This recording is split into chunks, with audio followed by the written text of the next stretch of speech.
দর্শক, আপনারা জানেন যে সুদূর ইরানের সেই যুদ্ধের আঁচ এসে লেগেছে বাংলাদেশেও।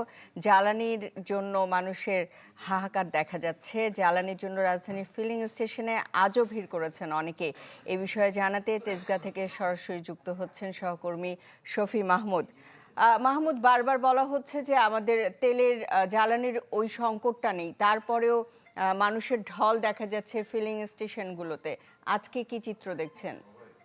সুস্মিতা, সকাল থেকে আমি বিভিন্ন তেল যেখান থেকে আসলে দেওয়া হচ্ছে সে সকল ফিলিং স্টেশনগুলো ঘুরে দেখেছি। এই মুহূর্তে আমি আছি গুলশান তেজগাঁও লিংক রোডের একটি ফিলিং স্টেশনে, এবং এই স্টেশন থেকে কিন্তু সকাল থেকে কোনো ধরনের তেল দেওয়া হয়নি, এবং সেখান থেকে জানানো হয়েছে যে তাদের এই মুহূর্তে তেলের সরবরাহ নেই।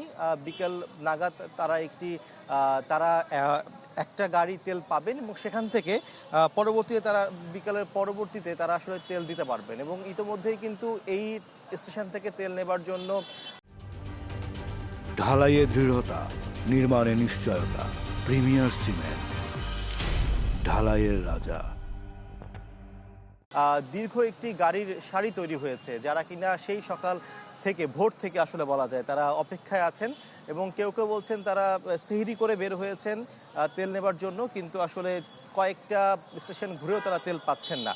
তবে সরকার থেকে কিন্তু জানানো হয়েছে যে দেশে আসলে তেলের সেই অর্থে কোনো সংকট নেই। ইতোমধ্যেই ভারত থেকে তেলের একটি সাপ্লাই এসেছে, এবং সেখানে প্রায় 5,000 মেট্রিক টন জ্বালানি তেল সেখানে আছে।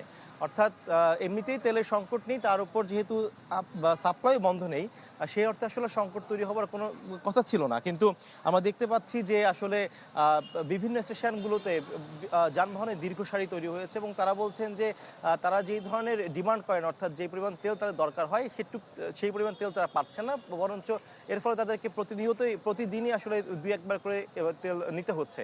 তো এইটিও তাদের জন্য একটা ভোগান্তি, এবং তারা আসলে বেশ ক্ষুব্ধ এবং অসন্তুষ্ট অবস্থায় আছে। তো সুস্মিতা, এই ছিল তেল স্টেশন থেকে আসলে এই তেল নিয়ে ভোগান্তি সর্বশেষ খবর।